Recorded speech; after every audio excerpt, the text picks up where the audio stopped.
Aujourd'hui, on parle d'une voiture qui a une place particulière dans mon cœur parce que c'était ma première Alfa Romeo. Je veux parler de l'Alfa Romeo 159. Je l'ai acheté début 2011 pour environ 12 000 euros. C'était une Alfa Romeo 159 noire, finition sélective avec des jantes 17 pouces et un intérieur cuir beige.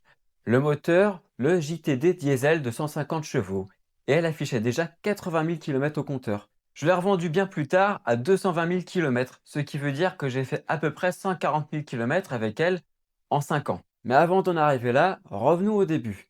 Pour comprendre la 159, il faut remonter au début des années 2000. À cette époque, Fiat et General Motors entretiennent une alliance stratégique forte avec des participations croisées entre les deux groupes. C'est dans ce contexte qu'est lancé le projet de ce qui deviendra l'Alfa Romeo 159 avec une plateforme entièrement nouvelle pensée comme la plateforme premium de la marque. Les ingénieurs italiens d'Alfa Romeo s'occupaient de tout ce qui touche à la liaison au sol, tandis que les équipes d'Opel et de Cadillac géraient la sécurité passive, notamment les déformations en cas de choc frontal, etc. Bref, une plateforme ambitieuse partagée avec d'autres modèles que vous connaissez, l'Alfa Romeo 159, la Brera, la Speeder de 2006.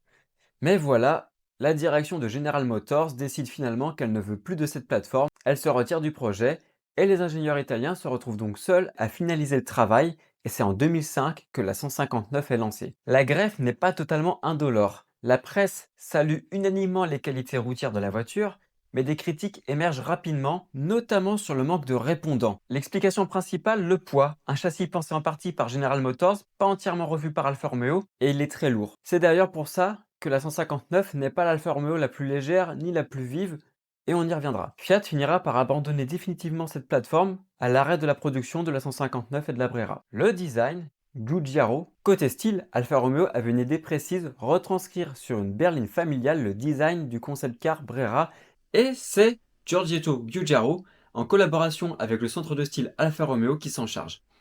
Le résultat, c'est une ligne tendue d'une sportive avec une face avant très agressive, presque identique à celle de la Brera de série. Pour une berline familiale, c'est un sacré parti pris, c'est précisément ça qui m'a fait craquer. Pourquoi cette voiture? À l'époque, j'hésitais entre l'Alfa Romeo GT et l'Alfa Romeo 159. Les deux étaient dans le même budget avec les mêmes autorisations, et puis j'ai eu le coup de cœur pour le design d'abord, mais ce qui m'a vraiment fait basculer, c'est l'intérieur. On était clairement sur une berline premium, et je pense sincèrement aujourd'hui qu'encore, cet habitacle tient la comparaison face à ce que proposent les marques premium d'aujourd'hui. Tout le cockpit est orienté vers le conducteur.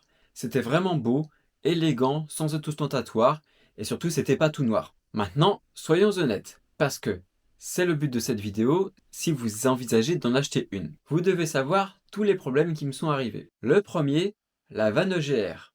Peu de temps après l'avoir achetée, avait du mal à monter dans les tours à bas régime. Et un jour, c'est allé jusqu'à un incident. Au feu vert, impossible de démarrer. J'ai dû redémarrer la voiture en pleine intersection pour repartir. J'emmène la voiture chez Alfa Romeo, diagnostic, c'est la vanne EGR.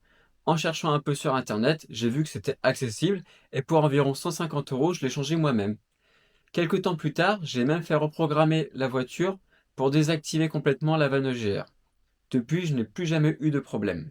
Deuxième problème, les vitres. Celui-là, je ne l'avais pas du tout anticipé. Au fil des kilomètres, j'ai eu des problèmes avec presque toutes les vitres de la voiture. Les vitres tombaient dans les portières.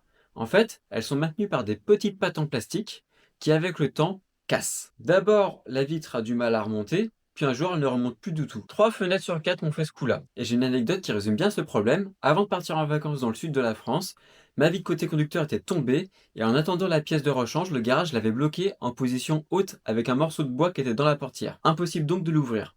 Sur l'autoroute au péage, je devais me garer sur la droite, ouvrir la portière pour sortir de la voiture et prendre mon ticket. Et pareil pour payer. Mais le meilleur, c'était sur le chemin du retour, en pleine nuit, peu après le péage de la ville de Bordeaux, en France, un contrôle de police, l'agent frappe à ma vitre et je suis obligé d'ouvrir ma portière à sortir de la voiture pour lui parler et lui expliquer la situation. Il m'a regardé avec un air qui était très dubitatif, il aurait pu penser que je cachais des choses dans les portières. Heureusement, il m'a laissé partir. Troisième problème, la direction assistée. À un moment, la voiture s'est mise à faire un drôle de bruit au niveau du volant, surtout quand je tournais. Des craquements, des espèces de bruits de bulles, et il faut savoir que l'Alfa Romeo 159 a une direction assistée hydraulique. Et après une première purge du liquide de direction assistée, le problème s'est atténué sans disparaître et on a finalement changé le réservoir de direction assistée et là je n'ai plus eu de soucis. Et il semblerait, d'après mes recherches, que ce soit surtout les premières générations de 2005 et 2006 qui sont concernées. Ah, j'ai aussi tapé un trottoir, mais c'était plutôt moi le problème. En dehors de ces 3 points, j'ai eu un comportement complètement sain sur 140 000 km. J'ai fait l'entretien recommandé, notamment une distribution, le filtre à particules se régénérait régulièrement, et rien d'anormal. Quand j'ai vendu la voiture à 220 000 km, l'embrayage commençait quand même à patiner quand j'accélérais franchement. Il était temps de le changer. Ce que je retiens de cette voiture, c'est qu'un soir, en pleine nuit, peu avant de vendre la voiture d'ailleurs, avec plus de 200 000 km au compteur, je roulais sans autoradio et là j'ai été frappé par une chose, le silence. La voiture tirait droit, aucun bruit parasite dans l'habitacle, c'est comme si elle était neuve, après 200 000 km. Et ça c'est quelque chose qu'il faut noter. La 159 n'est pas l'Alfa Romeo la plus agile, la plus légère, mais c'est une vraie berline routière. Elle a traversé la France dans tous les sens. Elle m'a même emmené jusqu'en Allemagne sur un circuit qui s'appelait à l'époque l'Eurospeedway. Donc mes conseils, si vous voulez acheter une Alfa Romeo 159 diesel d'occasion, je vous conseille de vérifier d'abord l'entretien, évidemment, que la distribution a été faite, les vidanges régulières, les filtres, le comportement du moteur. Elle doit être propre à l'accélération, pas d'à-coups étranges, surtout à bas régime, et si c'est bizarre, pense à l'embrayage ou à la vanne EGR. La tenue de route, elle doit être parfaite. Une tenue droite en ligne droite, rien de bizarre au freinage et rien d'étrange au volant. Les vitres, testez-les toutes. Et pour les motorisations, je ne connais que le JTD diesel sur cette voiture. Il existe aussi les versions essence 2 litres 2 et 3 litres 2 et aussi un moteur TBI plus récent. Je ne peux pas vous parler de leur fiabilité. Voilà, la 159, je l'ai achetée comme ma première Alfa Romeo et c'est elle qui m'a donné le virus parce qu'en 2016, quand je l'ai vendue, c'est l'Alfa Romeo Giulia qui prenait sa place, celle dont je vous ai déjà parlé sur cette chaîne. Aujourd'hui encore, l'Alfa Romeo 159 reste une belle voiture. Quand j'en croise une, je la regarde et certaines annonces font parfois très envie. Si vous avez des questions sur la 159, posez-les en commentaire. Et si vous êtes passé par les mêmes galères que moi avec les vitres ou la vanne EGR, eh bien racontez-moi, je suis curieux de savoir si ça vous est aussi arrivé. A bientôt sur cette chaîne, prenez soin de vous et prenez soin de vos voitures. Graceful line